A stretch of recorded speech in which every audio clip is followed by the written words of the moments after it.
but it was fine, it all worked out wonderfully. We got everything approved. We are bringing Inglewood Schools on as a second partner. We're very excited about that. It's another $300,000 over 2 years, based on our financial estimates of what it costs to run the program, because we do pay for some staffing with the program. But 2/3 of the grant goes directly to helping families. We anticipate helping about 22 families every single year. That is going to start on April 1st, so we are kind of starting the process of winding down this last grant and making sure we can spend as much as possible. Of this last grant cycle, we have about $60,000 left, so we are working hard to spend that last money to help the families that are currently in our pipeline. And then we're going to meet next month with the different McKinney-Vento folks from Inglewood to start the process of how is this going to look moving forward with another partner on. But we're excited about it, the state is excited about it. It's always nice when you've got somebody who's funded by a grant to know that that money is signed, sealed, and delivered, basically. So, good news on that front. We had a new housing technician who started at the beginning of January. She is handling the entire Sheridan caseload. She's fantastic. We're super excited to have her. The tenants that she has worked with so far are more than thrilled with her, so we're thinking it's a really good fit. She actually came to me about 2 weeks in and she's like, I didn't know I love Section 8 and housing. I'm like, that's the right answer. Awesome. So we're really excited about her and her general interest in more than just the Section 8 program. She's really invested in knowing more about housing and affordable housing, and I think those are always great fits for us as employees because we're so small. We have 18 and now that we're fully staffed. We wear a lot of different hats and participate in a lot of different conversations that might not be just your program. So I find it really refreshing to have somebody who wants to learn more about the whole housing authority, and maybe think about promotion in the future. But right now, wonderful to run the program, so that's great news. We did schedule our yearly financial audit and our Section 8 audit. That is going to be February 27th through March 17th, so 3 weeks of audit fun coming up soon. Congratulations on the grant. Thank you. It's been a wonderful little program to run, and seeing the impact on the families. And I think I mentioned this before, and I'll mention it again. The first pot of money was federal money that was passed through to the state for us to do this grant. This next pot of money is state funds. There's less restrictions. We can help undocumented families. And so we're super excited about that because we've had to turn away some families who were not documented. So it's going to be even more exciting, I think, grant cycle for us. I have a motion from Board Member Kelly and a second from Board Member Whitaker. Any other discussion on the manager's report? Let's vote then. Motion is approved unanimously. So next we have new business, resolution number 1, series of 2023. Resolution approving submission of HUD form 52648 CMAP certification. So we have not done CMAP in quite some time. CMAP is the Section 8 Management Assessment Program. Did I say that right? Yes. It's basically HUD's way of kind of doing a little audit of the way the Section 8 programs are ran. In 2020 and 2021, this assessment was waived. It was one of the COVID waivers that HUD put in place, knowing that programs were struggling with a variety of aspects. So we were able to carry over the last score we got, which was for fiscal year 19, and carried over through 20 and 21. So now all those pandemic waivers have gone away. We now need to do the certification for 2022. So I think a lot of us haven't heard us really talk about it because we've skipped it for the past 2 years. And for a housing authority the size of Sheridan, we do only have to submit every other year. But if we get a score that's less than high performer is the best rating, we will always try to strive to be high performer and then skip a year. We don't slack. If we only end up as a standard performer this year, which is one of the things I want to chat about, we would definitely shoot for high performer next year and not take the skip that we could take because of size. So this year I do think we'll be a standard performer. We think it has to do with our spending. We're going to be lower than 98%, and we'll lose a few points. So the CMAP, and I included the form in the packet. There are the 13 indicators. The 14th indicator for us does not count. We have an FSS program, but ours is not a mandatory program, ours is a voluntary program. So we're rated on these 13 different indicators. Some points are all or nothing. Some are you get 5, you get 10, or you get 20, depending what it is. We anticipate getting full points on everything except for the lease-up indicator. I believe we'll end up between 95 and 98%, which gets us, I think it's 15 points out of the 20, or it's 10 points out of the 20.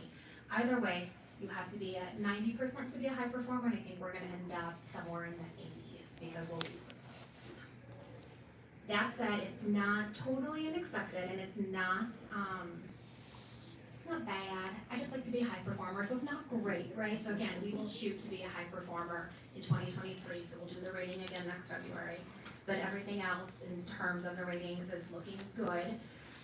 We hired an independent consultant. She's called the CMAP consultant, and she comes in and does the sampling and the file reviews to do the ratings for us. So it is kind of this neutral third party who comes in and rates it for us. And she comes every month. And so at the beginning of the year, she always will bring up if she sees any issues. It gives us time to correct them. And again, she's very confident in 2023 everything's going to be perfect, especially with this funding, because you're releasing out more and spending more dollars. But this year, it's probably going to be standard. We do a lot of what go back to prior periods, and I've actually worked with our new tech to do a bunch to go back to actually like October, November, December. But we don't have enough prior period adjustments, we shouldn't at this point, to make us bump up to that 98%. So I believe we'll sit at 95% and get the standard and lose the points for not being at 98%. But again, everything else looks good. Great. We have a motion from Board Member Whitaker and a second from Board Member Hall. Anybody have any questions on the resolution number 1? Let's vote on it then.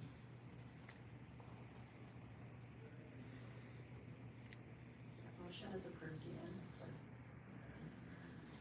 And next we have review elements for new scope of work from Division of Housing's RFQ and your pages and sections cited here. Right, it's kind of long, and it's not super long, but I know you guys have to read the whole thing. So I shouldn't say every year, every once in a while, Division of Housing puts out a request for qualifications for different agencies throughout the state to administer housing choice vouchers.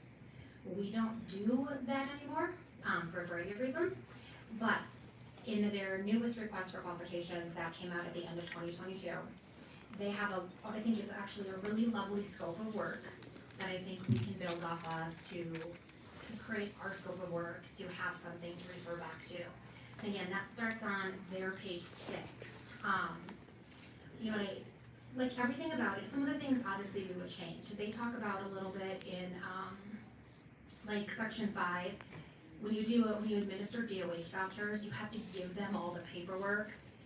I would take that out. I assume you guys don't want all of the paperwork for every voucher holder, right? But we would focus on some of the other higher level things here.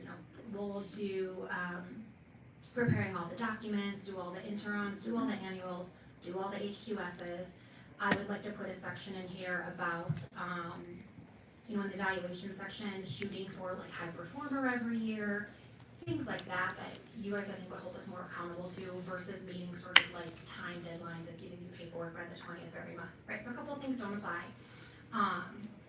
But it also talks about, this administrative requirement in terms of the expenses. I think it's important to outline that we pay for everything. We're paid from Sheridan Housing Authority through the administrative costs that HUD pays to the voucher program. And that's, it's our job to take that money and spend it prudently. To think about staffing, making sure we can pay for all the H2S inspections. And so I like that piece of there. We also do, our financial audit, we report that back to you. I think that's important to keep in the scope of work. Again, it's really just taking out some of that reporting to you of the tenant level data, because you don't need that. You could decide you want some. I don't think you want to get into the weeds with that, and I think again, by using a staff consultant who reviews our work, by having different other kind of compliance processes built in, we do that ourselves. We could rewrite some of that in. I just thought it was a good template. So instead of reinventing the wheel, this is something we can use and we can tweak a little bit. My goal is to rewrite the entire service agreement because we just have it in like a scanned PDF form, so it needs to be retyped, it needs to be rewritten. Do the scope of work, and then when it comes time, I think in December, we need to re-up the service agreement. We'll have a nice kind of brand new full service agreement with exhibits that exist and a nice scope of work that we can all sign off on to either do another 2 years, 3 years, maybe more, maybe less. But we'll have something to work off of that's current to what we are actually doing for you guys, for running the program. That sounds great. Okay. So my thought for the next meeting is I take what's in here, take the points that I think are relevant, and actually type something up for us, right? And start having drafts of that service agreement and the scope of work to look at. So then come December, we're voting, or November, voting in on a finalized document. And that sounds far away, but it'll be next week. Yep. Sure. Great. Well, thank you. It sounds like a lot of work, so I appreciate you putting that on. It's nice not to reinvent the wheel, so finding Yeah. this was really nice because I was thinking of different points to put in, and this helped me think about, okay, this is what works really well. And the DOH, to me, they have a really fantastic Section 8 program, and Catherine Helgerson, who runs their program, I often ask her questions because I consider her a Section 8 expert. So I think the things they produce, I feel really confident borrowing to create new documents from. Is there any other feedback you want on that right now, or? It depends. If you guys have feedback now, great. If you wanted to look it over and, shoot me an email or something, that's fine too. We can look at it again next month and you guys can give some feedback for April. I don't have anything at the moment, but I don't. Sounds good. At least we'll be making some progress. Okay, so you don't have anything to vote on in that one. Do you need anything else from us? No, just signatures from you. Okay. And we will adjourn the Housing Authority meeting at 6:30 PM and go back to our regular work session. I think that's a time record for me. We didn't even get told to slow down, so pretty good.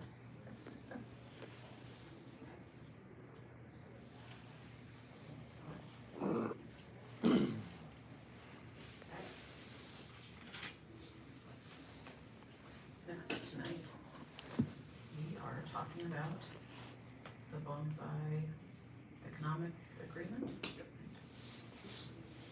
Sorry, yes, Mayor.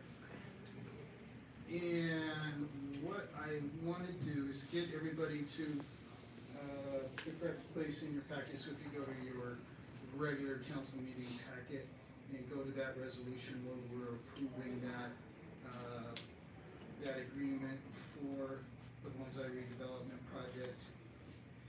And it is resolution 7.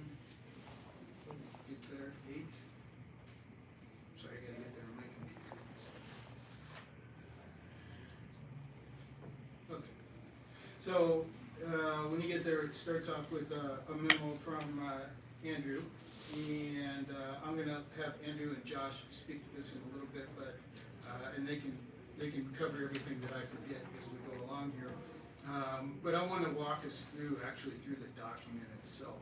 Because this is a new format for us, and just want to make sure that council understands the document and everything that we're talking about in there. So if we go into the document itself, that's page 30 in your packet. And we page down, my computer work here. To Exhibit A, Economic Incentives Agreement. We can go past the definitions and get into some of the incentives themselves, which is in section 2, beginning on page 33. So to take a quick step back, what this is an incentive package for the bonsai redevelopment project. That project, and Josh and Andrew will speak to that in a little bit, is an affordable housing project based over here just off a federal property that was the old bonsai nursery property. The developer is Medici, and they are going to be the owners and developers of that property. And we negotiated with the staff level with this agreement and bring it to council tonight for your review and consideration. So getting into the incentives, there are different kinds of incentives that a city can do when they're talking about this kind of a project. And primarily, what we look at doing here for our agreement is a number of fee waivers and also some tax reimbursements. Now, what we can do on an administrative and as a council level, waive taxes, right? So you can't come in and say, oh, well, you just won't have to pay that use tax. Now, anybody who comes in to our city and builds something has to pay the use tax. If they have a business that's selling something, they have to pay the sales tax. The cities can do is negotiate an agreement whereas they refund or rebate the impact to the current taxpayer. So no taxpayer in Sheridan is paying out of pocket for any of this agreement. So we'll use to review and provide comments back to applicants as part of the development review process. In this case, we're looking at waiving that fee that would have been estimated at $8,500 for this project. And we're looking at basically review fees for the projects for the site plan and the final plat applications.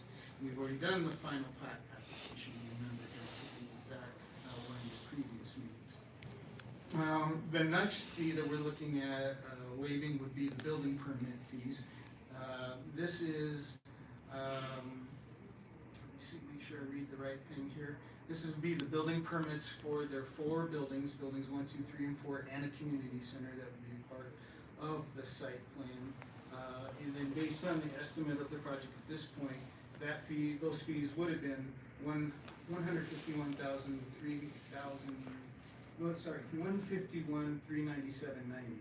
So just a little bit over $151,000 for those fees will be waived.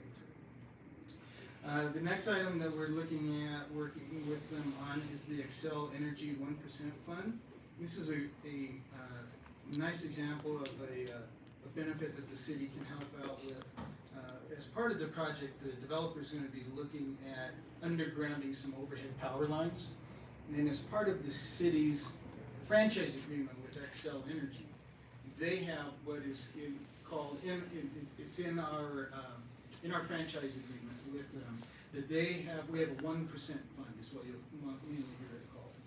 What that is that Excel will take 1% of the franchise fees that they'd be paying to the city, and they escrow those into a special fund that's to be used as matching funds for any undergrounding projects. So power line undergrounding projects that you might have.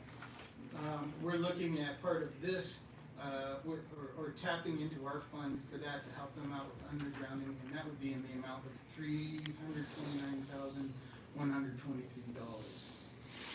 And again, this is a great opportunity to help take an expense off of their plate on this. We had no other anticipated needs for these undergrounding funds at this time.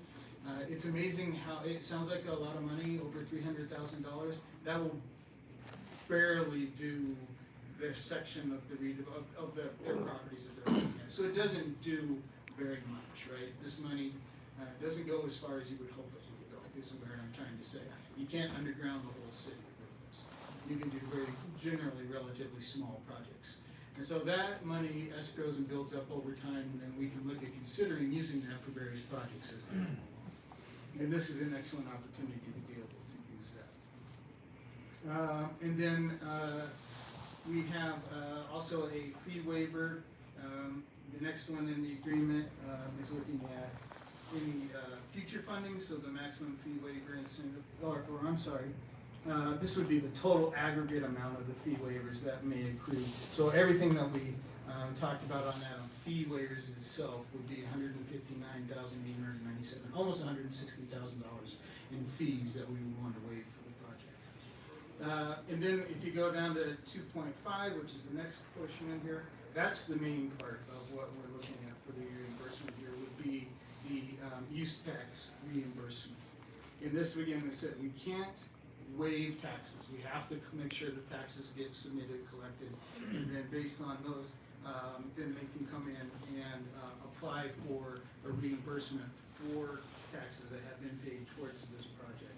That's set at a maximum amount of $534,317 and change.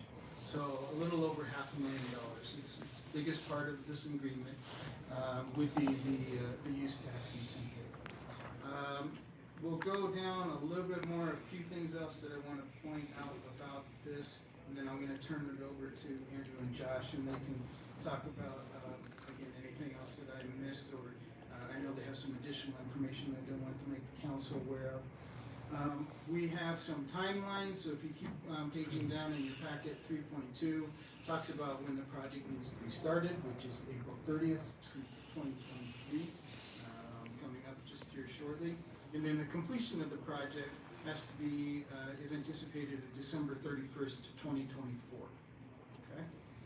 So that sets the time frame of the projects.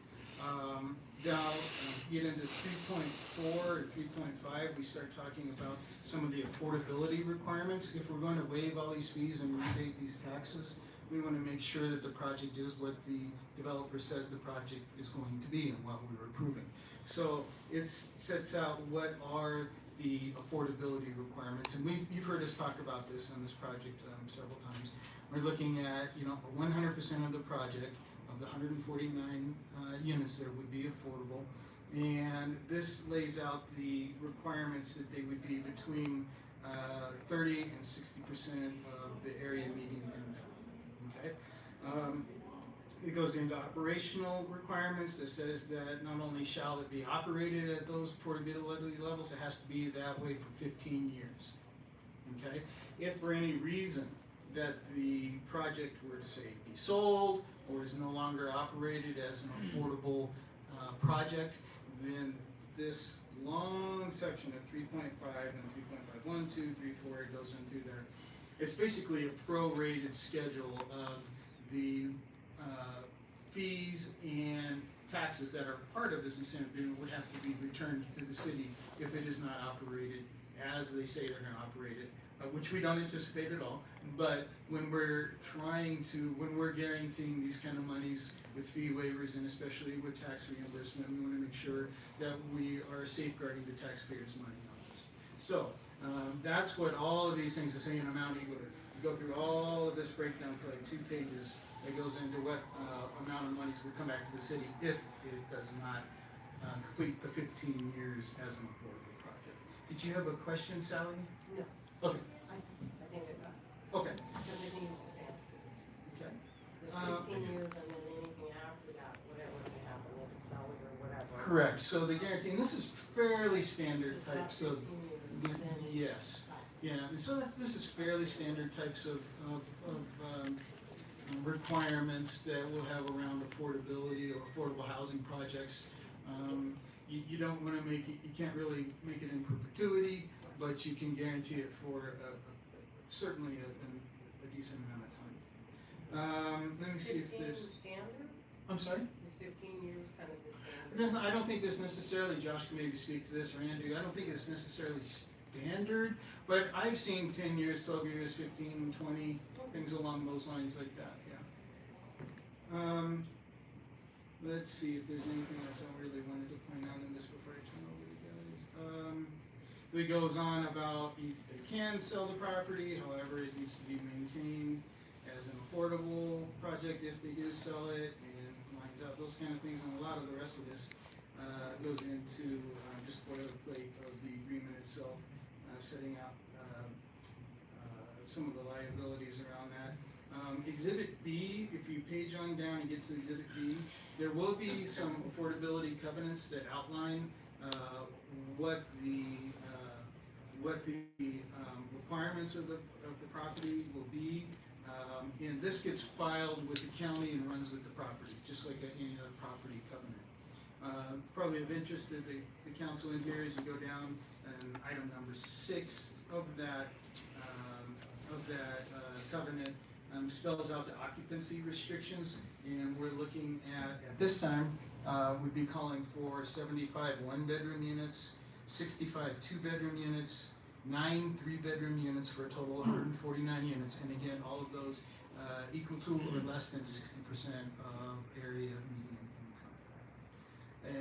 And I know, I think Andrew's gonna talk about, okay, when we talk about 30% AMI, what does that mean actually? So we've got some numbers that council can do about that.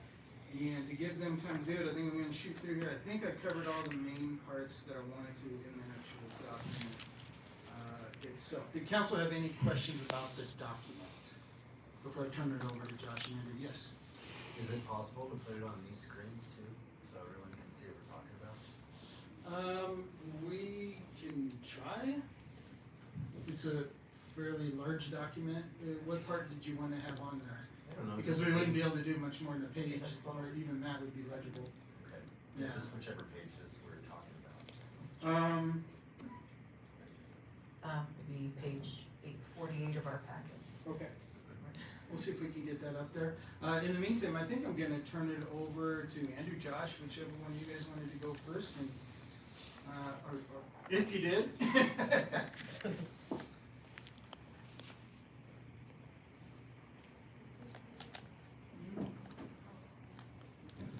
Alright, well, good evening, council. I don't have much to add to what Devin was reviewing in terms of the agreement.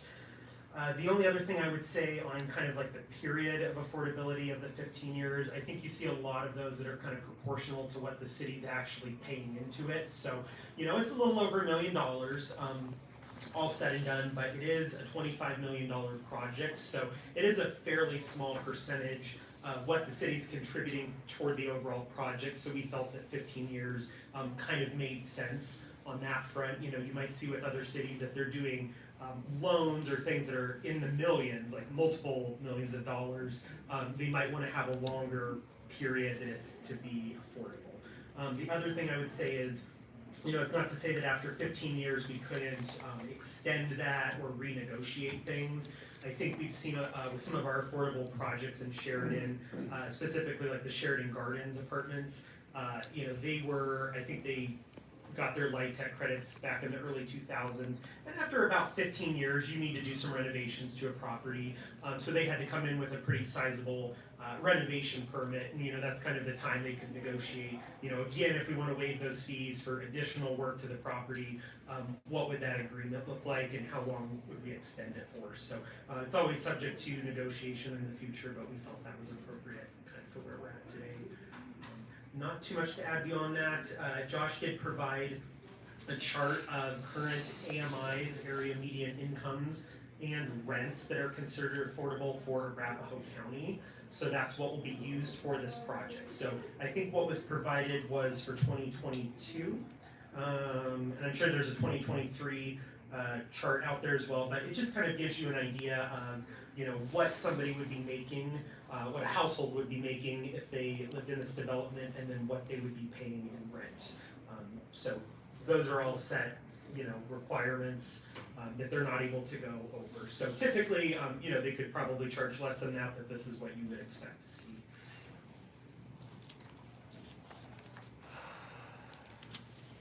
Happy to answer any questions or turn it over to Josh. Yes.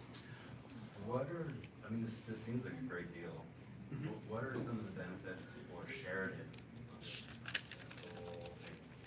City of Sheridan, community itself, businesses? Well, as we all know, affordable housing is in short supply in the Metro Denver region. When you look at the studies, it's really where it's really in most short supply is the 30 to 60% AMIs. So if you see a lot of these projects in Denver right now, they're really looking at 60% and up, just because it's, you know, more expensive, like sub-market to build in if you're trying to build this in like Lodo or somewhere in central Denver. So they are charging 60%, 80%, sometimes even up to 120%. So higher AMIs, so it's less affordable. So I think it's really great that our project is capped at the 60% AMI, so we're pretty excited about that. I also, you know, just did some like, you know, napkin sketch kind of math here about kind of what does this subsidy work out to, you know, on a per unit, per year basis for 15 years. And I want to say I came up with like around $450 of a city subsidy per unit per year. You can't build housing for that. So it's a really great deal for us to say, you know, we contributed that much and we're getting 149 units within those AMI ranges for 15 years. It's pretty, you know, pretty well unheard of to to spend that little money toward affordable housing and have that kind of impact. So I think that's really, you know, when I did the calculations, what really surprised me and made it look like a really attractive offer. Great question, thanks. And we should also point out that we're not the only governmental entity, so the county is also bringing some money to the table. They've committed some ARPA dollars that they've set aside in a bucket for affordable and attainable housing. And so that is there is an amount that's being brought to the financial stack for this project from them as well. So you know, it shows a great commitment on behalf of the city of Sheridan as well as the county in the importance of this kind of a project for our area, for our county, for our area, for our city, and really the residential area is sorely in need of this level and this type of housing. Yeah, there have been a lot of partnerships on this project, I think, as you've heard from the Housing Authority, from the city, really going all the way back to the former property owner who made the decision to sell this property to an affordable housing developer. I think, you know, they could have probably got more money with other land uses over there, but it was something that was important to them. So I think we really just wanted to, you know, show our commitment and participation as well. And I think it also shows a commitment to the previous ownership of the property. Remember, so there's that whole story that they have, and they wanted something that with a family-owned business and been run on that property for all those years, and they wanted something, you know, positive and productive to come out as part of their legacy of being there and passing that on and trying to do something positive for the community, and this helps them to realize that. There's nothing else. I can turn it over to Josh to talk a little bit about the project some more.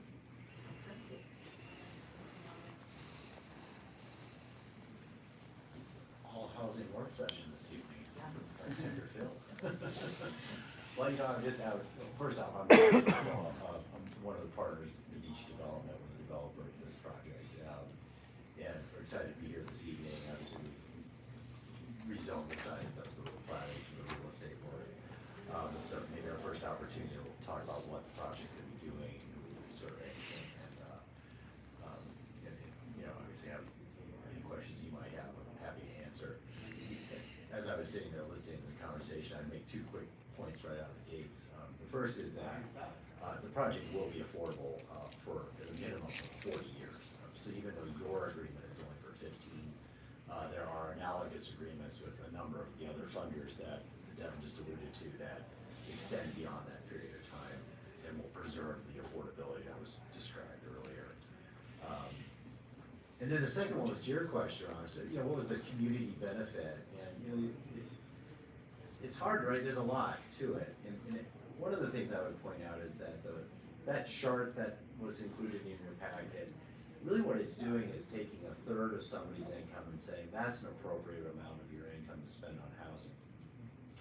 So you have 2/3 left for everything else you might be spending on, you know, money on.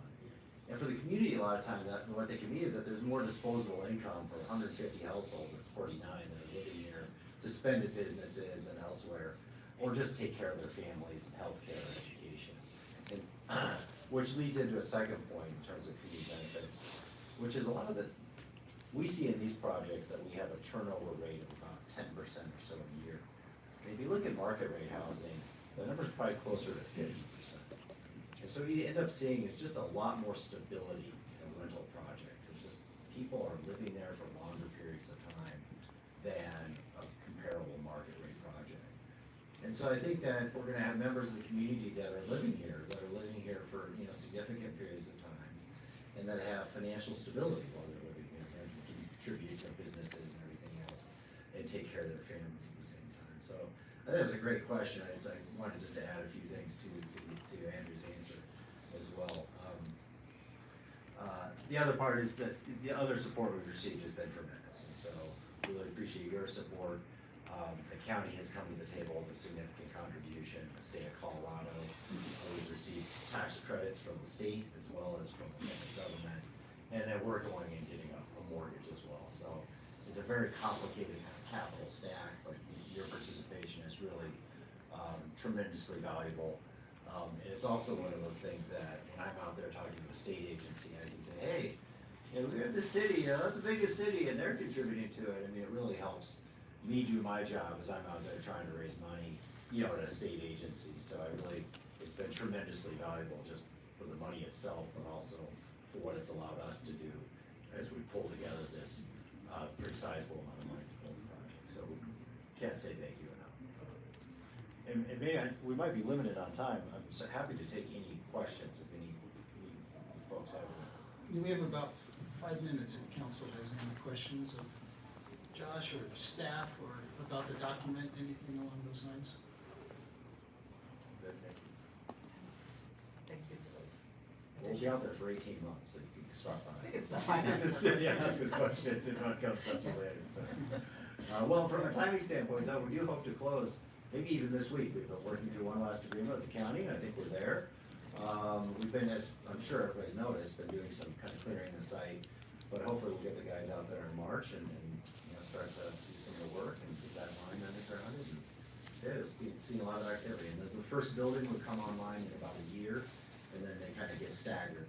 And so 12 and 18 months would be the overall time frame for leasing it. Yeah. It's a great project. Yeah. It really is.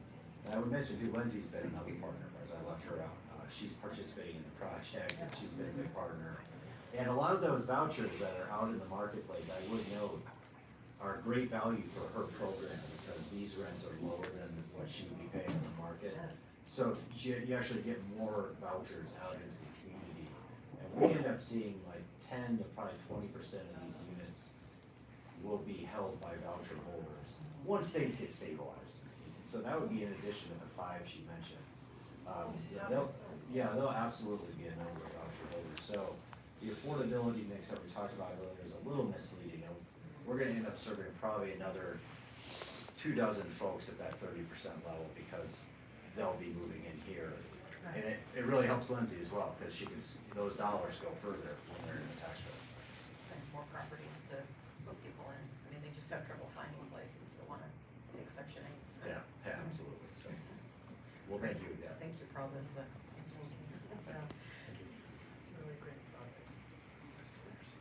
We just got 3 minutes. Do we want to just have a quick break before we start our regular meeting? I think that'd be great, Mayor. Thank you. So we'll adjourn this work session at 6:57. It's planned to start by 7:02.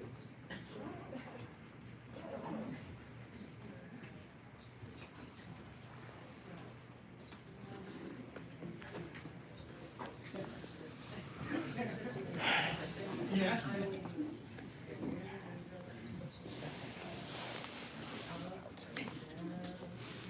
Hey, looks like the dog and pony show is gonna start again. They don't have a choice with the first two on the list.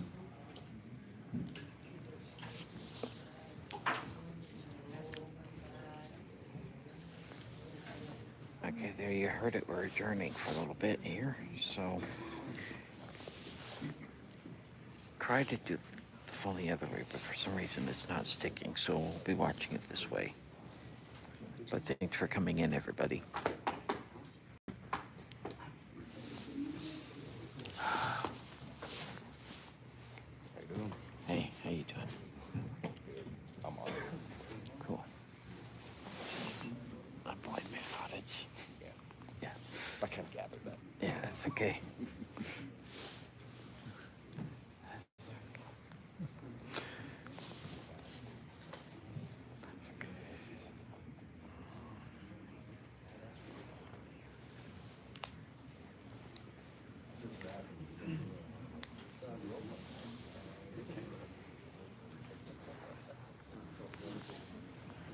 They couldn't name one feature.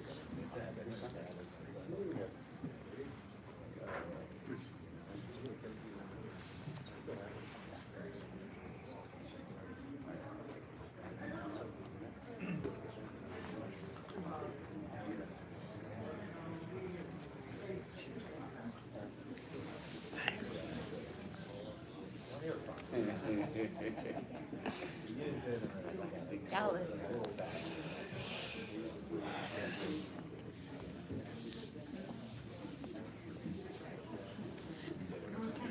How are you? I'm good. How are you? Good.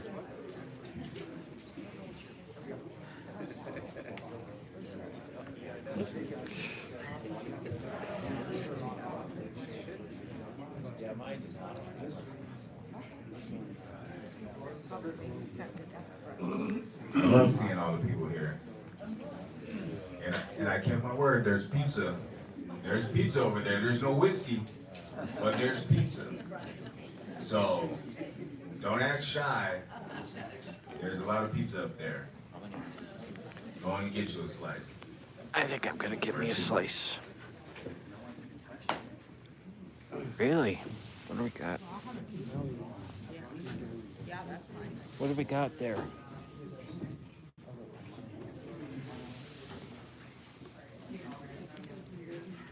But they'll be back next, What's that? they'll be back. Oh, they will, I agree. I give them 2 years, get rebuilt, You think? yeah. Mind hold Yeah. it down? I'll grab a slice. Well, they're gonna lose a lot of people. I got you. Yeah, That's too bad. cause some of them are going free agent. Okay.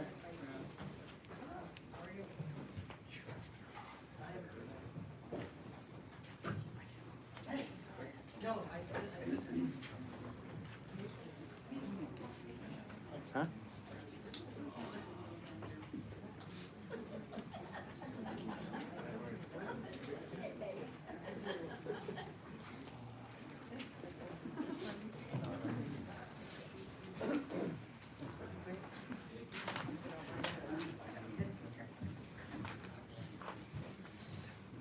Thanks.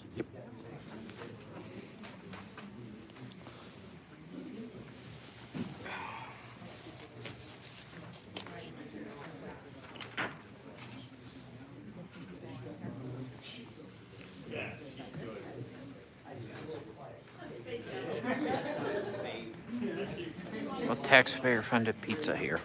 Hey, but they, like I said. I am a they- taxpayer, so I'm getting some. I didn't get mad when they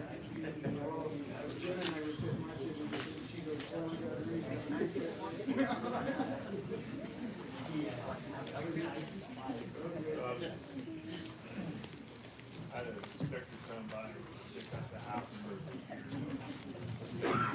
check out. Did you need cars? All right, and I'll make sure that you get reconnected to the meeting software system again.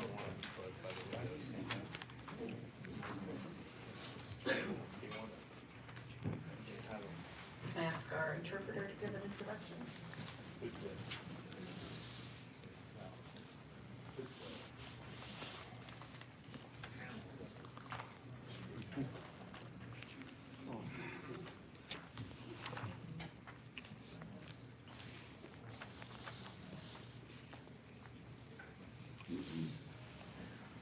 Ms. Tuzilla, are you there? Can you give another introduction for us, please?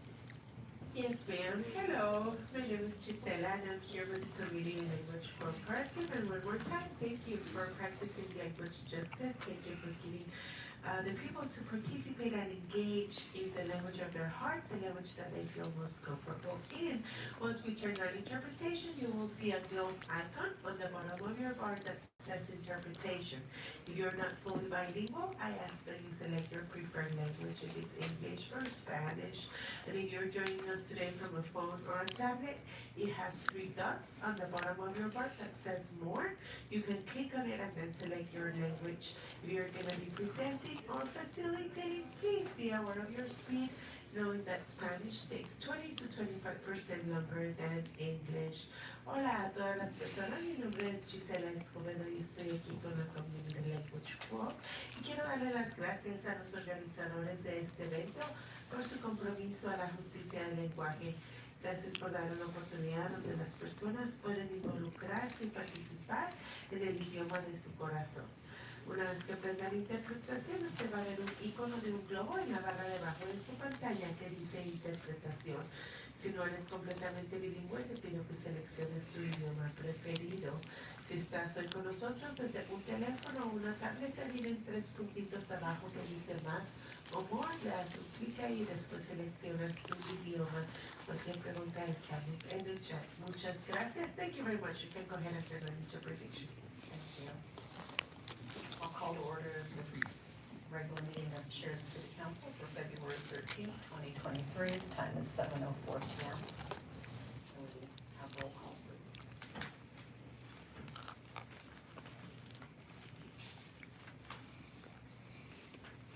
Okay, we have all members present except for Councilmember Smith. Can I get a motion to excuse Councilmember Smith?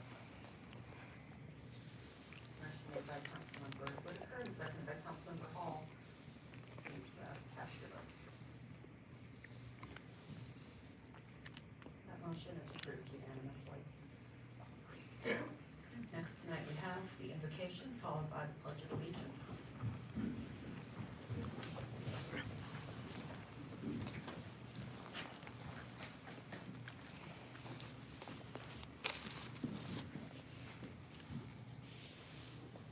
Have a good one. It's a Valentine's Day prayer for true love. Dear God, help me today to understand what love really means. I need a love that's big enough to include all of us. Big enough for the dating and engaged couples, of course, with their giddy daydreams of a future together. But also big enough for the married folks, whether their passion for each other is still blazing brightly or barely more than a smoldering. Big enough for the singles toasting their independence, and for the singles wishing someone would come along and make that independence disappear. For the lonely and widowed and brokenhearted, I need a love that understands, a love that welcomes in hurt and sorrow instead of excluding them. The love I need more than anything is your love. Without your love, no other love will ever be sufficient. And with it, every other love becomes richer and truer and more life-giving than it could be. We have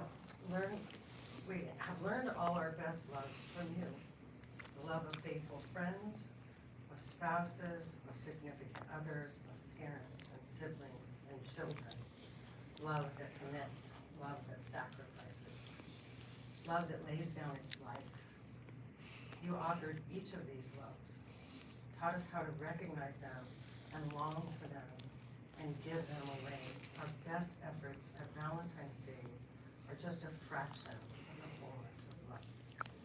Today, let everything I see remind me of your love. Let today be a day for love, real love, big love, your love.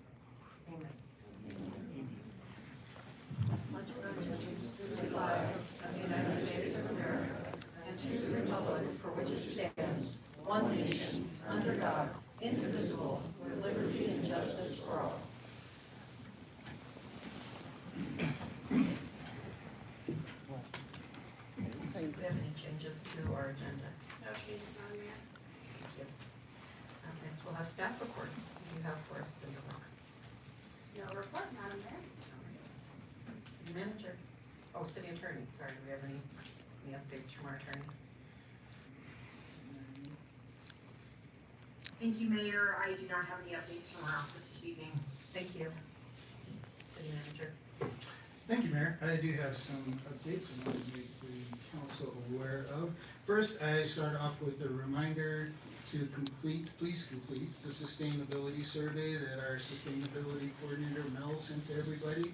So if you haven't completed that yet, it was emailed out to you, and she's done a couple of reminders, so you should be able to find the link. It takes 5 minutes maybe to do it, so please do that. I know that she wanted to try and collect all of those by the Thursday, I think, of this week, so if you could, please do that. A reminder that City Hall will be closed next Monday, the 20th, in observance of President's Day. I'll do that one, I'm gonna do this one last. I wanted to give the council an update on the Tri-Cities Homelessness Policy Group work. We had a meeting the other day, and Mary, you can tell me if I forget anything, but just wanted to touch on some of the main issues that we discussed for that meeting. We had a discussion about the Navigation Center, IGA. So this is, again, for people who might have a question, is an intergovernmental agreement that will be between the Tri-Cities cities, which is Inglewood, Sheridan, and Littleton, regarding the implementation of a navigation center for people that are experiencing homelessness. We are working on that IGA right now and looking at putting together a group to review the RFP that goes out. The group itself, the Homelessness Policy Committee, made a motion and voted to recommend that the cities agree to bring the IGA forward, and that was going to be brought forward through Littleton's process. And that's what the IGA will say as well, is that we agree to use Littleton's process. You know, when you have 3 cities and others that are collaborating on a project like that, and you're going through and trying to do an RFP, you have to pick somebody's process to use. You can't use all 3, then you would never ever get done. So we're going to be using Littleton's process to do that. We got an update from South Metro Fire with regards to some of the efforts that they're making around homelessness. They're seeing gaps in resource navigation, and so they're looking at rebranding a division within South Metro as a public health division. And what they have done, they secured a grant to hire a licensed clinical social worker, and they're also working on getting a community paramedic program put together. So it'll be somewhat similar to our co-responder program that we have with All Health. And I'm touching on all kinds of things that are on your agenda here later, right? We have a new contract or contract renewal with All Health for our co-responder program, as well as our, I mentioned earlier, Mel, we have our IGA with Inglewood for her services on the agenda tonight as well. Anyway, so those efforts are moving along well with regards to the navigation center. What else did we discuss on that? Let me find the agenda. The county is looking together at putting a new grant program together, and this would be using some of their ARPA monies to augment the HOME program.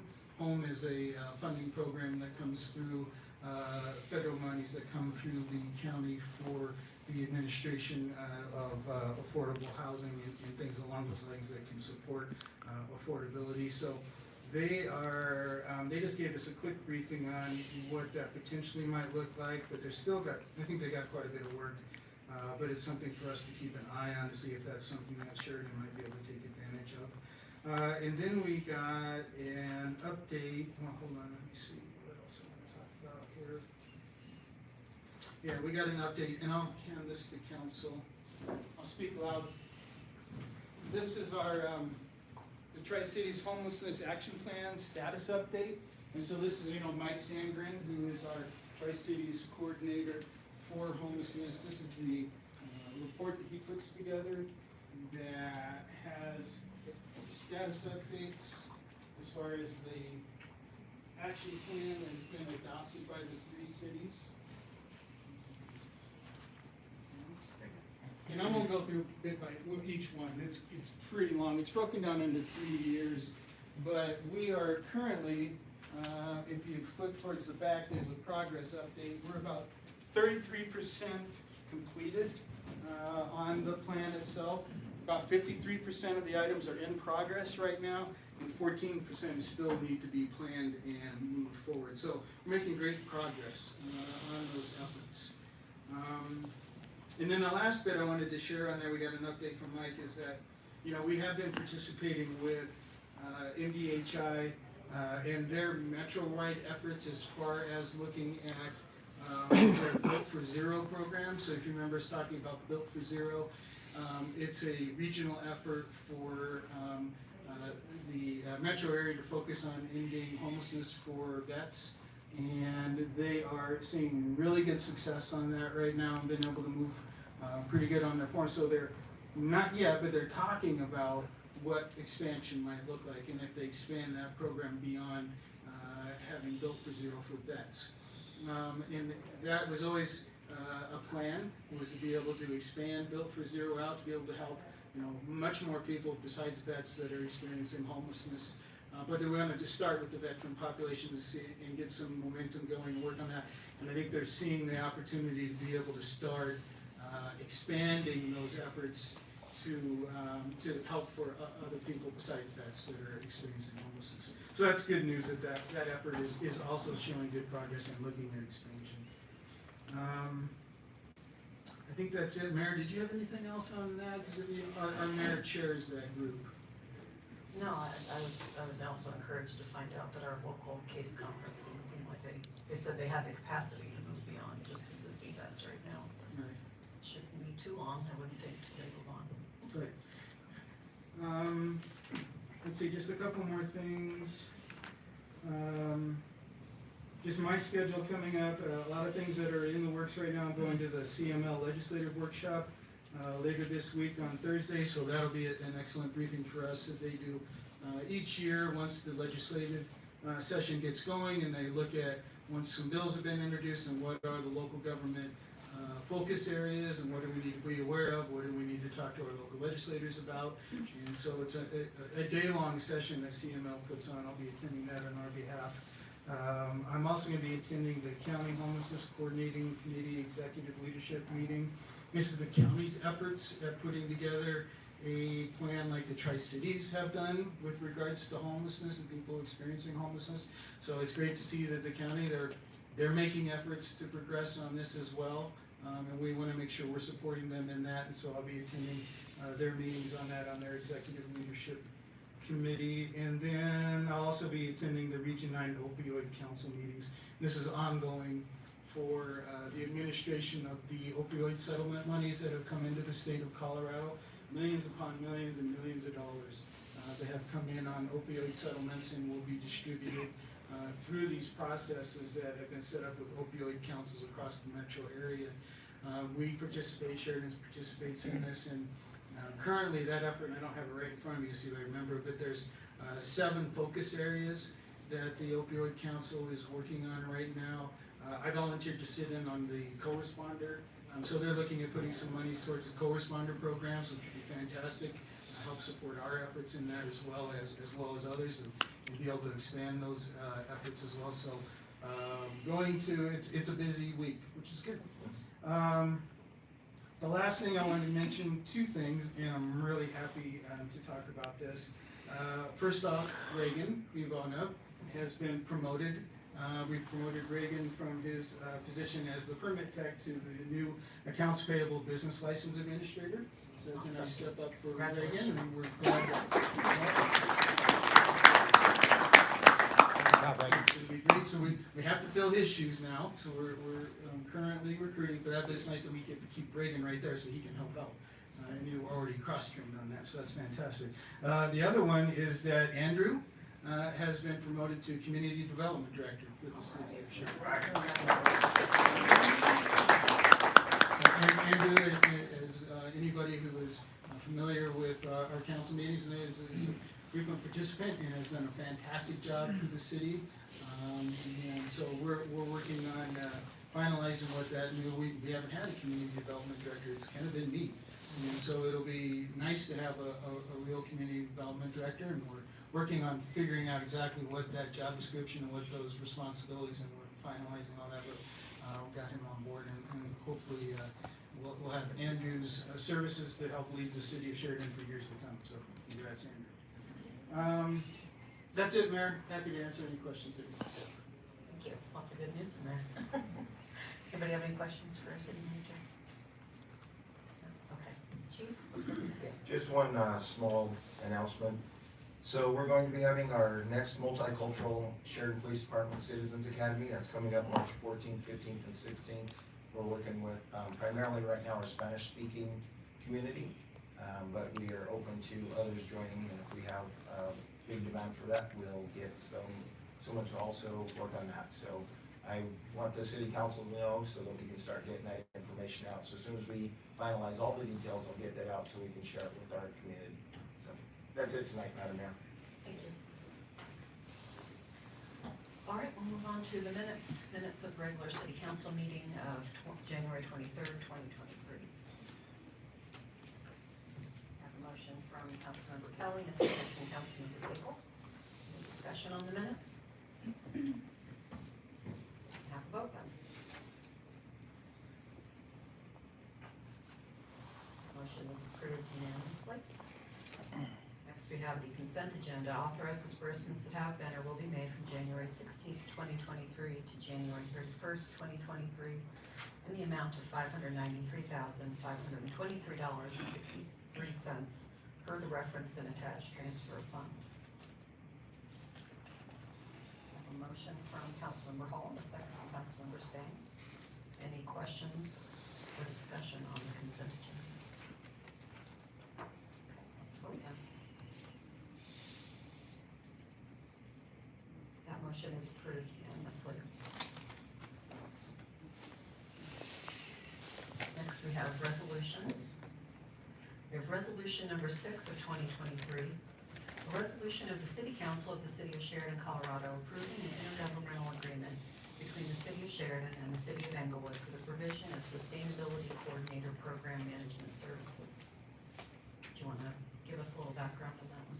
I'd be happy to, Mayor, thank you. So this is an intergovernmental agreement between the City of Sheridan and the City of Englewood, where we will be sharing the services of a staff member who will be dedicated towards sustainability programs for both cities. And sustainability programs are programs that center around economics, environmental, and equity issues that are really kind of what it says. What do we need to do in our community to make it sustainable, to keep it functioning and ongoing and thriving as it moves forward? So that can involve a lot of different things, as you can imagine. And so we're really happy to be able to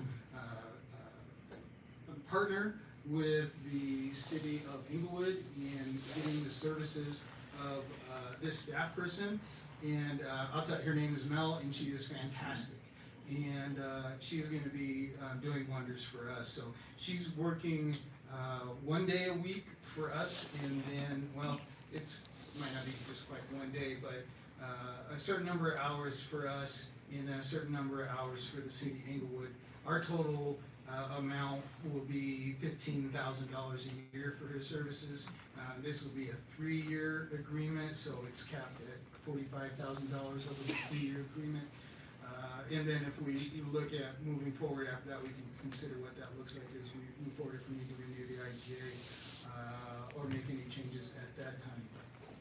Mel, as you might have already realized, you were getting emails from her, so she's already started and hit the ground running and fit in really well here so far with the City of Sheridan. We're really excited to have her here, and I think it's fantastic that we'll have a position again where we can coordinate with Englewood on a lot of these sustainability issues, because a lot of these sustainability issues doesn't really care where the border in your city is, right?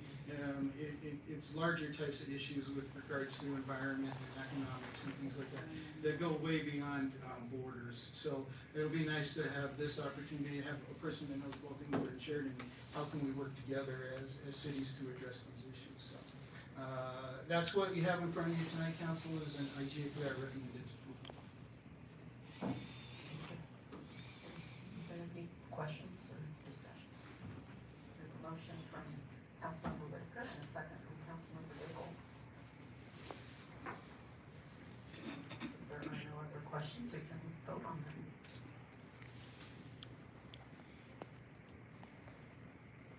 That motion is approved unanimously. Next, we have resolution number 7 of 2023, a resolution of the City Council of the City of Sheridan approving an agreement for crisis intervention services between the City of Sheridan and All Health Network. Either of you want to give any comments on this one before I we? think we both might. So I just want to frame it for folks. So this is, we heard, I already alluded earlier to our co-responder program, and the chief can talk about the success we've had with that.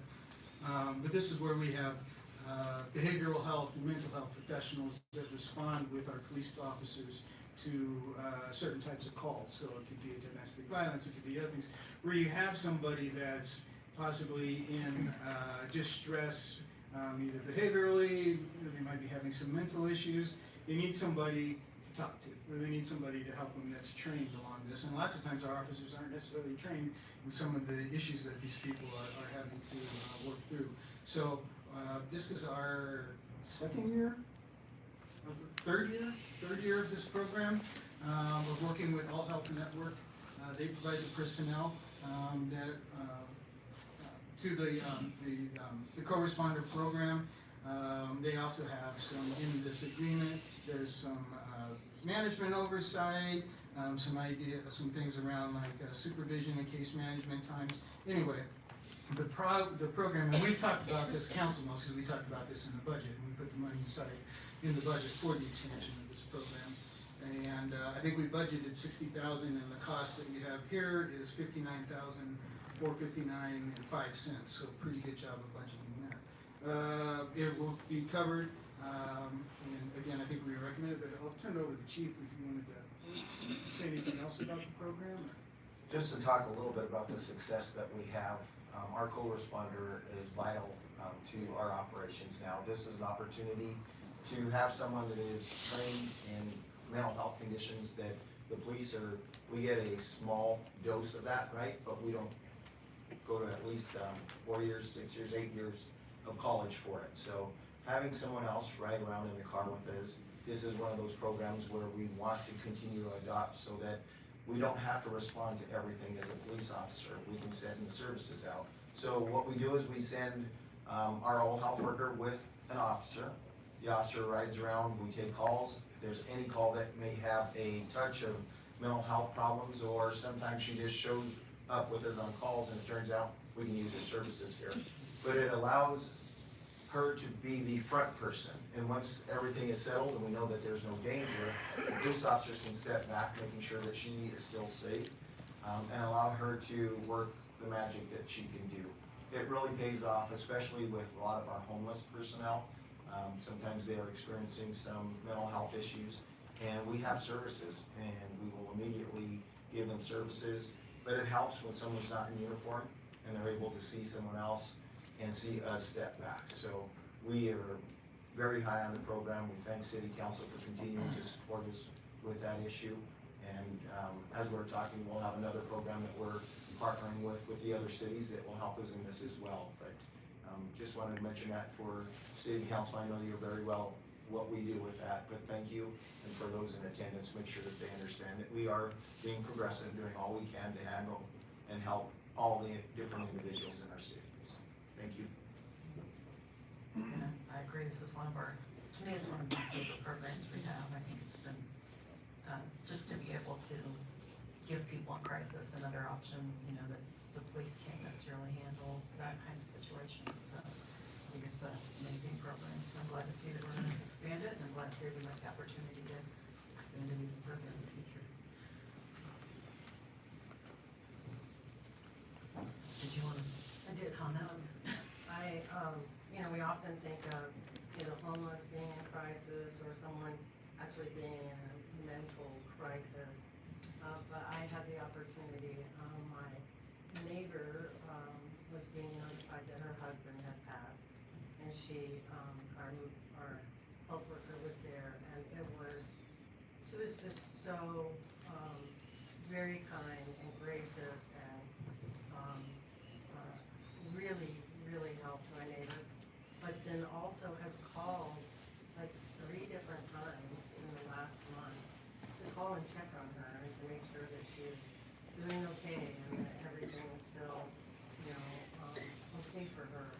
And if she needs any assistance doing, anything, you know, death certificate, that kind of thing. And it was really kind of, I'd not been able, you know, I'd never seen her at work. And I happened to be the person that my neighbor called because I could get there fast to be with her. And so I got to see it in action, and it was pretty impressive. As a nurse, I was very, very impressed. So it's a great program.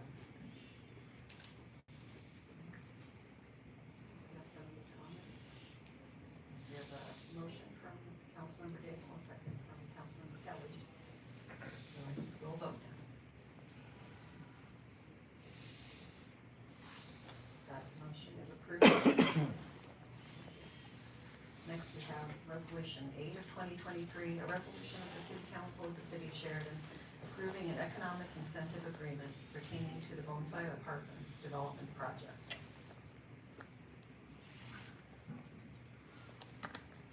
We need any other explanation? We got the thorough one at the work session. I don't think so. It was the item that we covered during our work session. I'd be happy to answer any further questions. I know that Josh is still here, Andrew is still here, and they're the experts on that, so if they had any questions about it, I'd be happy to answer. But for anybody who wasn't here, this is an economic development incentive agreement that will help an affordable builder to do a redevelopment project for affordable housing here in Sheridan, 149 units. And the city is approving a package of fee waivers and tax reimbursements to assist with that project. Thank you. Okay, so we have a motion from Councilmember Daigle, second by Councilmember Kelly.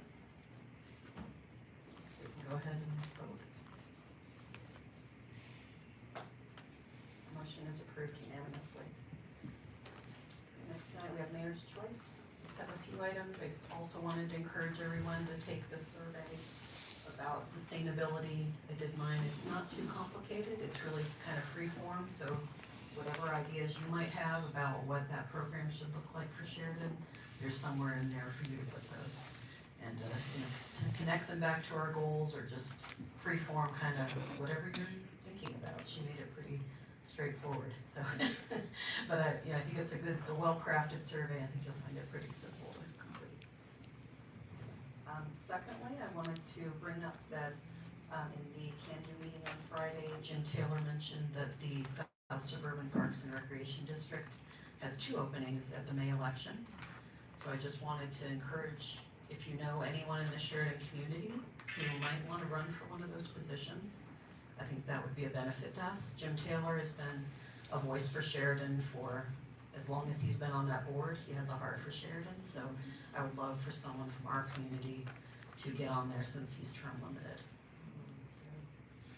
So think about that, and all the information's online about that election, the forms to get on the ballot. Also, last thing, at the Sheridan Celebrates Committee meeting last week, we picked our fundraiser partner for this year. So Sheridan Celebrates will be fundraising for the Alice Carey soccer program this year. So that'll be fun. They, Sheridan Rising was gracious enough to donate $4,000 for this year to kick off that program.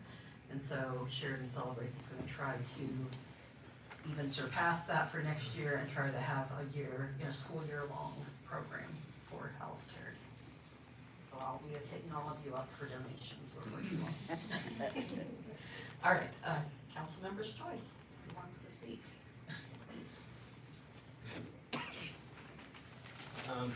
First of all, it's great to see so many people here again, and the support, feel it. It's really just great that everybody chose to do this with their time tonight.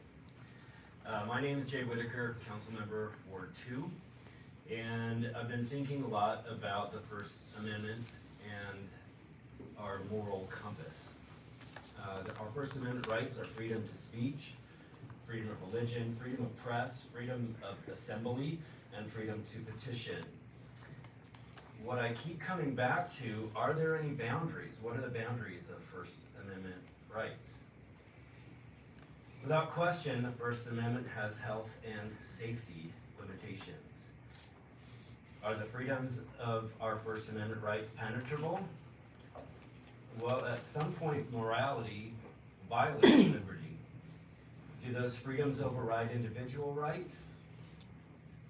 Well, at some point, freedom of speech violates morality.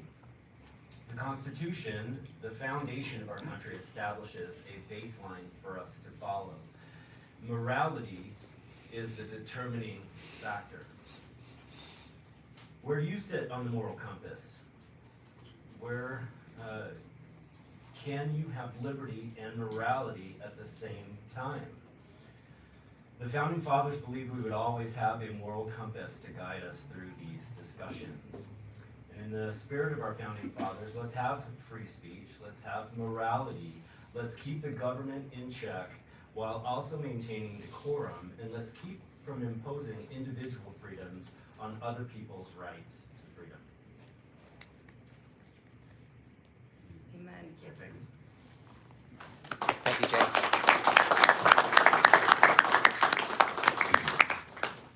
Any other council members who'd like to speak tonight? All I know is I could eat that pizza. been eating it over here. That's Yep. good. That pizza. Told you I was gonna bring it. I'm a man of my word. I say I'm gonna bring some pizza. I'm gonna bring some pizza. I couldn't bring no whiskey. But we got the pizza. Anybody else? Okay, we're gonna move into public comment, which shall not exceed 30 minutes. I have my list of people who have signed up who are here today. We'll start off with, actually I can put, we'll have 3 minutes per speaker. And the first person up is Free American, if you can come to the podium. Hi there. Thanks for those words, Mr. Whitaker. Mayor, when I first was here, you walked in, I said hello to you. Remember that? And you completely ignored me. Acted like I didn't exist. That was rude, man. But just to reiterate a little bit of what Mr. Whitaker says about the founders of this country and the liberties that a lot of us take for granted. This country was founded on questioning authority. Okay, if we didn't question authority, we would still be under a tyrannical English rule, right? So questioning authority is the most American thing that you can do. Okay, but I was actually reading this discovery here on my case, and really, it just upsets me every time I read it, because the only thing that is actually accurate in here is my name and date of birth. So every single police officer, Martinez, Conley, all of them, they all lied on their police statements, their police reports. Every public employee lied. I think that they were coached into saying what they wanted to say by Martinez. But they all said that they were fearful to come to work and that we were posting personal addresses and phone numbers. I've never done that, Martinez. I've never posted your or Connolly's personal phone number or addresses. I don't even know where you live. I would never do that. They're saying that they're getting death threats, stuff like that, which I don't condone. They're saying that my followers are inciting violence on the public employees. I don't tell my followers to do anything like that.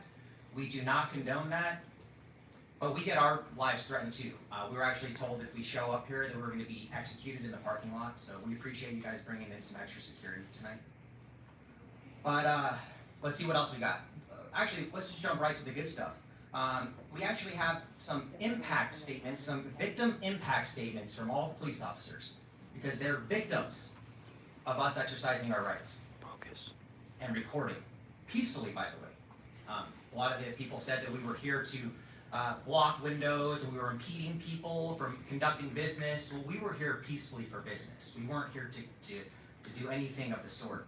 But Martinez, he said, the actions of myself and Benson could have dire consequences, and their actions must be curtailed before a deadly encounter is unnecessarily forced on officers. A deadly encounter, Martinez? You are saying that you are going to have to use a deadly encounter on us? It's right here, man. This is what you wrote. For us exercising rights? Can't believe that. Chief Martinez. Excuse me. Shut up. Nothing from the audience, please. Martinez. Your time is up, sir.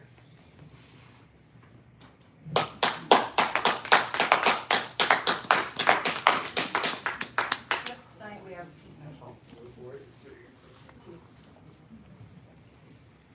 So, as you could probably tell, I gave a different name last time. I gave a different name when I spoke online. For anybody who was here last week, yes, I was one of the people that spoke to you through that TV screen that night. I've never once lied to any of you. The only person on this board that I see that has the slightest thing that resembles a backbone, and he's showing it more and more and more, and I love it, is Mr. Whitaker. Yes. He's the only one that's standing up for the people. You were elected to help the people. You don't answer to these two, they answer to you. You need to take care of the situations that they're causing. It's funny that Mr. Whitaker brought up the First Amendment. So you have a policy in place, put in place by Granberry, or Granberry, whatever his name is. Use his name right. Shut up. You wanna make me? Yeah, that's. Excuse me. No comments from the audience. Yeah, that's not I'm serious. necessary.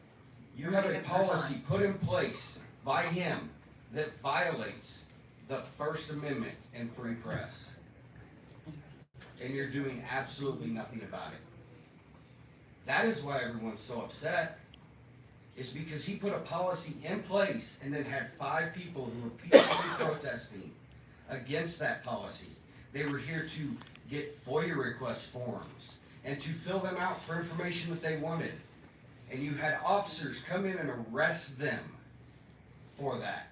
One of your officers, in violation of Colorado state law, Mr. Bruce Williams, choked one of the protesters. Chokeholds are illegal by CRS, but don't worry, I've already forwarded that information to the Attorney General along with the accompanying video. We'll make sure that that's taken care of. But I'm here to tell you, I will be at every single one of these meetings until that policy comes down. I will not back down. I will come here every single meeting, and you will hear me every single meeting. He says it's because we don't have the right to film people or the people that work here in the course of their duties. Well, I got news for you. The First Circuit already said, yes, we do have that ability. You have no expectation of privacy in public. Just like I can't tell you to shut that camera off right now. I'm at a public meeting. I have no expectation of privacy in public. The only privacy I have is the privacy I create by not giving you my real name. And he can have his officers go out and run my plates all he wants. Won't come back to me.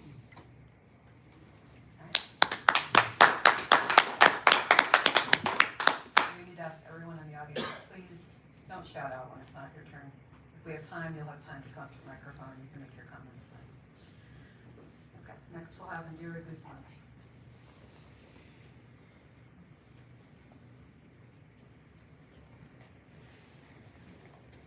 Hello, my name is Indira Guzman. I live at 4193 South Decatur Street. And I want to speak in the language of my heart, so I wanted to see if we could turn on interpretation. And I'm going to ask the interpreter to pause for me to say something and then for her to repeat it after me. So I may need a little bit more time, just so it doesn't overlap. See? Okay. Primero quería dar gracias por este First of all, I want to say thank you. Okay. Quería también mostrar cómo se puede dar la interpretación. He said, wait for me for a second, so I could speak first. Okay. Quería mostrar cómo se puede dar la interpretación y honrar a la persona que está hablando y escuchar la interpretación también. Okay, go. Okay. I was like, what? I just want to say how you can honor the person and how you can provide interpretation. Y también quería agradecer por la resolución 7 del 2023. And I also want to say thank you for resolution number 7 from 2023. Esta semana tuve un encuentro con mi hijo y tuve que llamar a la policía. Tuve un problema con mi hijo y tuve que llamar a la policía. This week I had a problem with my son and I needed to call the police. Y me conectaron con All Health Network y ya estamos en servicios y es mejor pensar que los servicios que mi hijo está recibiendo van a ayudarle más que si estuviera en la cárcel o en un problema legal. And I called health and they're going to start providing services and it's better to provide mental health services that for my son to be in jail. Y estoy también agradecida por la resolución de los nuevos apartamentos que van a abrir aquí. Me emociona ver que ya está la construcción, que ya están limpiando el área. I'm so grateful for the new buildings that they're going to start building. I already saw the area, how they're cleaning and getting everything ready for the construction. Y también estoy agradecida por la nueva academia que van a hacer con la policía que mencionó Chief Martinez. And I'm also really excited about the new academy that they're going to start, what Mr. Chief Martinez said. Creo que fue el año pasado, tuve la oportunidad de interpretar en ese evento y yo aprendí mucho de mi comunidad y cómo funciona el departamento de policía. I think last year I was able to participate and to interpret in that meeting. It was really excited how the police is involved in the community. Y eso era lo que quería decir. Quiero agradecer a nuestro Consejo Municipal por todo el trabajo que hacen. I just want to say thank you to the City Council, all the work that you're doing. Se muestra en nuestra comunidad, hay más reflexión de gente como uno, como latinos, en gente de color que está representando a nuestra comunidad y agradezco eso. And it is showing in our community how people of color, Latino people is showing, and I am really thankful of what's going on. Y eso es todo. Gracias. And that's it. Thank you very much. Thank you.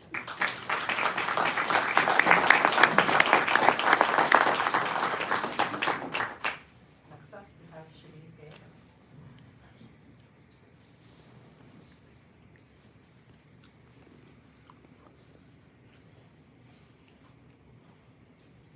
Hello, council. Thank you for hearing me tonight.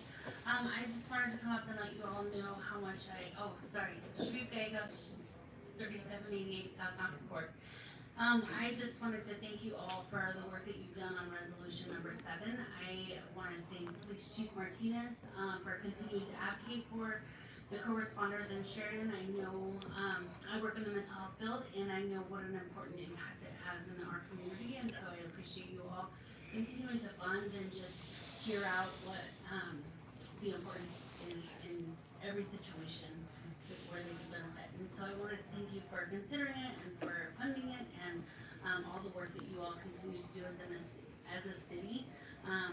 From the city manager, Devin, I thank you just for continuing to listen in and figure out where there's opportunities for the city to be able to engage in that work. And so I thank you all for the work that you're doing with that for resolution number 7. I also just wanted to thank you for all the work that you all continue to do with Sheridan Inspire and the GoCo funding. My daughter and I had the opportunity to go ice skating.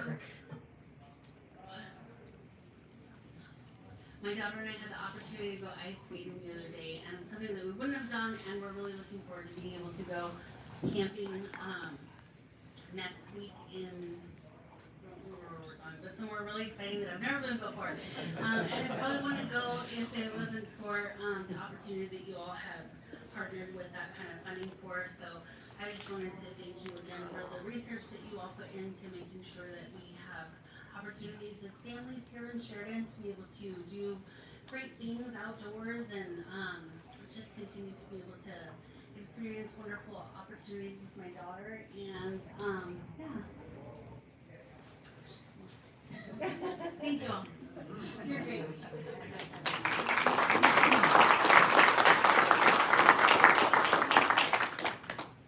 We have Nellie White.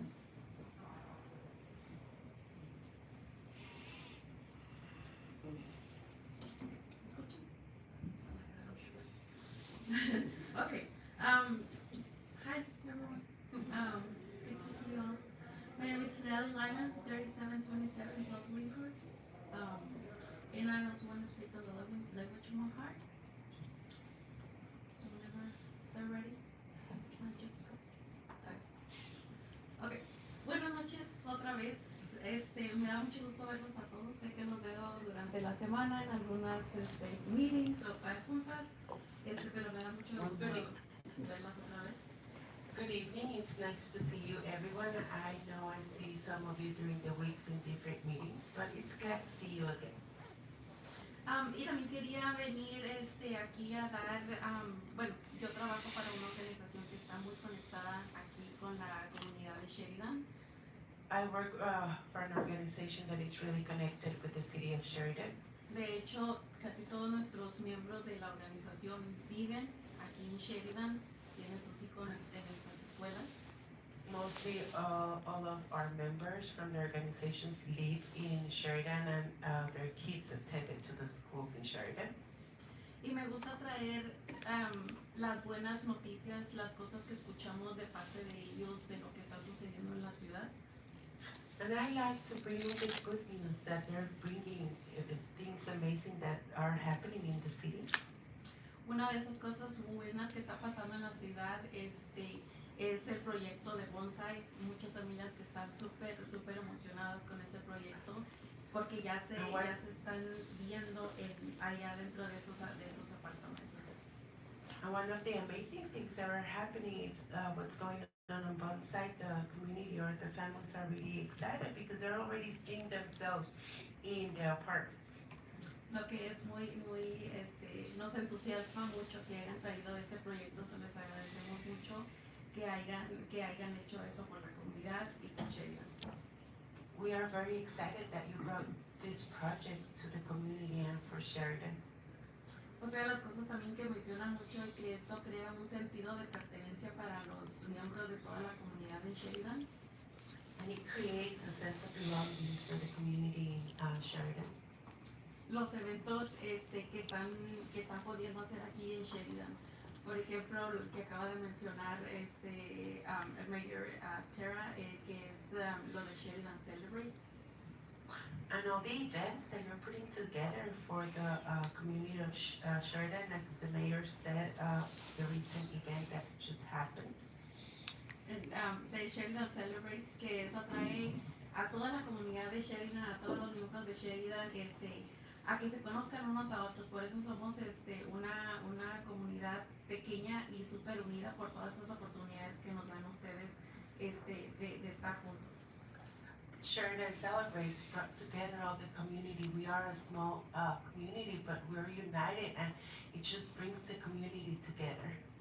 Y gracias también a otro programa de la academia. Gracias, Chief Martinez, porque eso nos ha hecho tener mucha confianza en todos ustedes. Sabemos que están haciendo un trabajo espectacular y muchas gracias por estar aquí representándonos y por estar tan unidos a la comunidad de Sheridan. And thank you, Chief Martinez, for these amazing projects that you're bringing to the community. I mean, it's giving us more trust. We're trusting more in you, and everything that you're bringing to the community is amazing. Yeah, I don't like it. Turned off completely. We started a new one. Gotcha.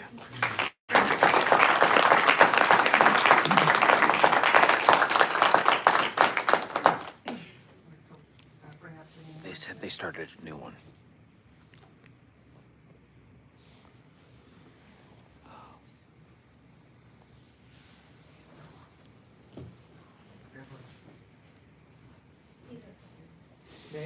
I don't know if we should pass off from one person on the list to another. Is there a American Patriot PR anywhere on that list by chance? No, not yet, so take a seat, okay? All right, we'll move on to Terry Letter.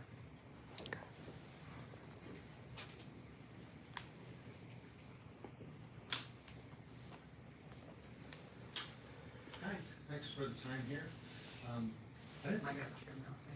Is that how mics work? Yeah. Thanks for the time. I did not think that I would get emotional tonight. There's so many citizens of Sheridan coming out and speaking out, and I was worried I was going to be the only one coming here because there's no money involved in coming and saying thank you for what you've done. I really appreciate everything all of you have done. Thank you, all of you, especially you, Chief Martinez. Thank you so much for what you have done. All the programs are fantastic. The Sheridan Night Out really brings the community together, as does Sheridan Celebrates. The amount of work put into that.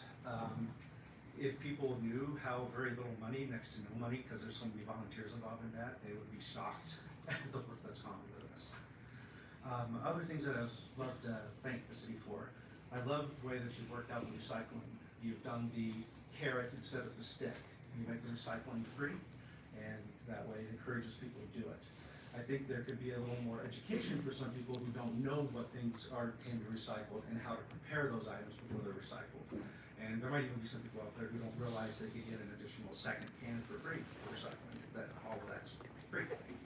So I'd love to see more stuff like that. I'm really glad to hear about the sustainability programs. Those are fantastic. It's great forward thinking. We really appreciate that. Also, slide up here.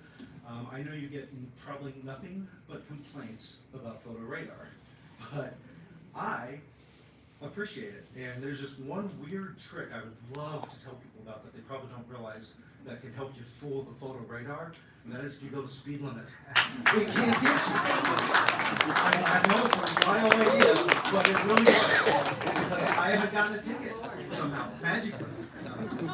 But I would love to see more, because I think when people see it on one side, they're like, oh, my side's clear, and we just see them speed up. It'd be great if there's a second one there, so they realize, oh, maybe I shouldn't just race through the school zone while kids are trying to cross the street. So, thank you so much for those. Please don't let negative comments get to you. Know who your citizens are. Know that don't let the charlatans get to you when you have sincere citizens who really care about what you do. Keep your armor up and know that people love you and they love what you're doing. So, thank you so much.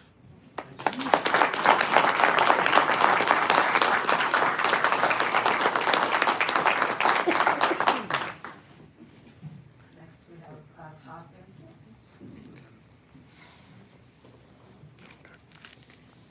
Grab some more if you don't My name is Todd Van Sant. I live at 3650 South Federal Boulevard. First off, I want to kind of show the difference between the people that you represent. Those are the people using their real names and their real addresses. They're not hiding behind pseudonyms or screen names. These are the people that appreciate you. As you hear, the people who live in your city, they love what you do. So don't let the people who don't live in your city, the people who don't even live in your state or your country, bring you in. Those are the people that are doing their best to get into between you guys and into you guys. I both live in the city of Sheridan and I work in the city of Sheridan. I'm an executive at a veterans organization here in the city of Sheridan. I'm a veteran. And I have fellow veterans with me in the room, and we support you. It's not all veterans that are against you. We do love what you do. We love that you represent us. And we take great pride in representing the city of Sheridan.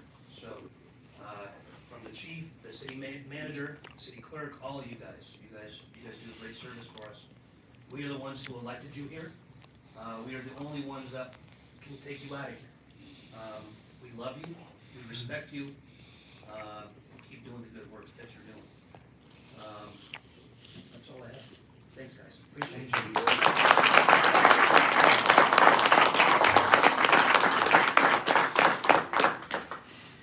How are we doing on time for a half hour? We have 8 minutes and 14 seconds. Okay. We'll call up Gary B.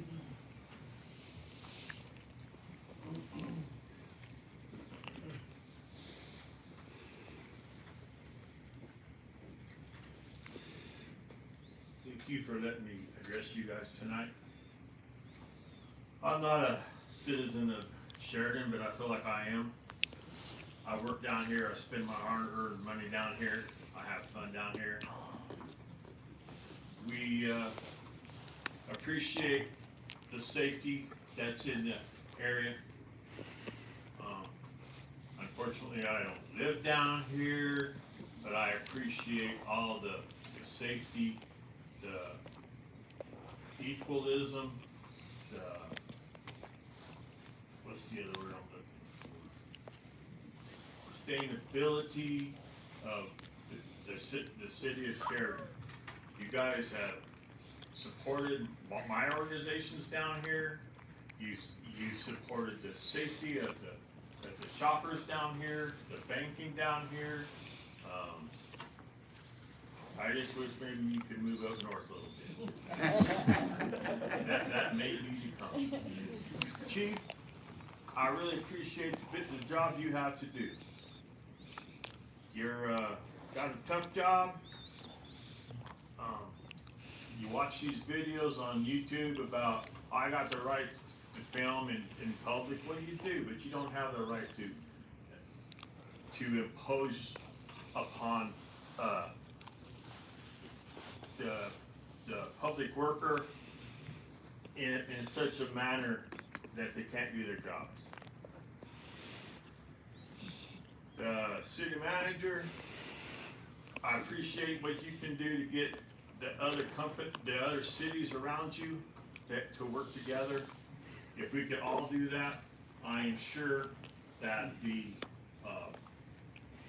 communities that we live in, the fun that we have together would do nothing but grow, and there would be no hate among us. Thank you.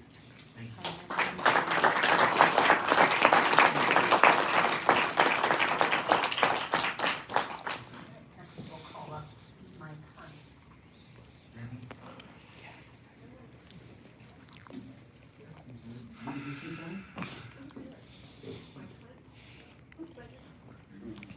Audit, please. Start the clock. Excuse me, sir, you're using your time. Start the clock. Come on. I would like to just give my general,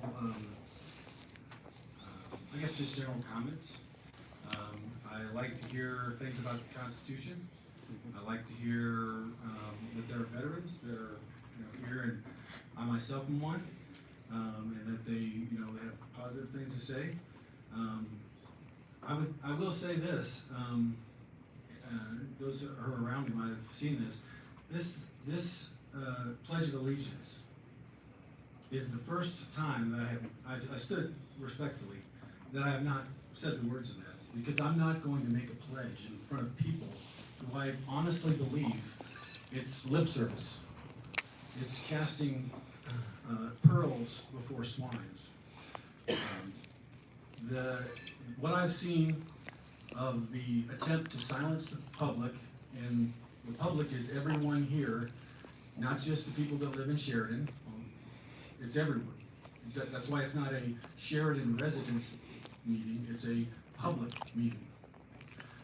People who do business in Sheridan, the gentleman with the bonsai development, I don't know that he lives in Sheridan, but he's benefiting from the people who do business here, who pay taxes here, and who transit between the two, buying gas or other, making use of other public services. And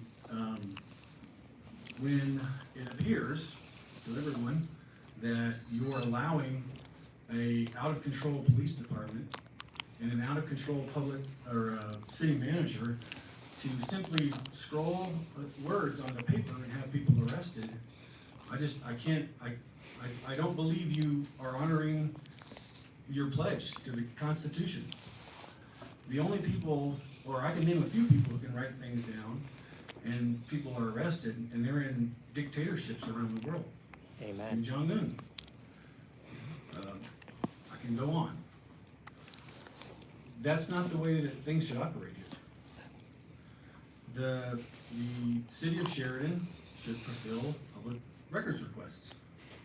They should follow the law, and whether by direct adherence to the law, or even if it's in the spirit of following the law, doing the best you can in the spirit of following the law. Like, look, I may not have to do this in a certain amount of time, or give them a little bit, give them exactly all these records, but I know that they want them, and there's no reason not to, so I'm gonna follow the spirit of the law and give the record. I just don't see that. And that's, because of that, I stood respectfully silent during the Pledge of Allegiance. I'm a 26-year military veteran, and that's the first time I've ever done that.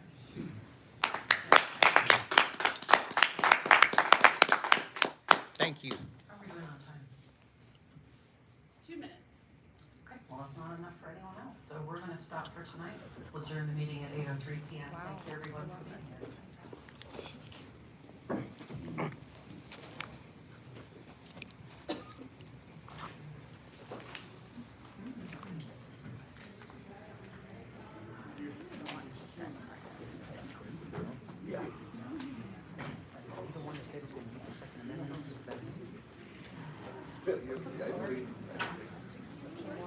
Yeah, the guy in the blue zone, he said he was gonna use the, Which guy? Which is the Second Amendment guy? he was gonna use the Second Amendment. Yeah. He said he was an activist back in the 70s. Why are you asking?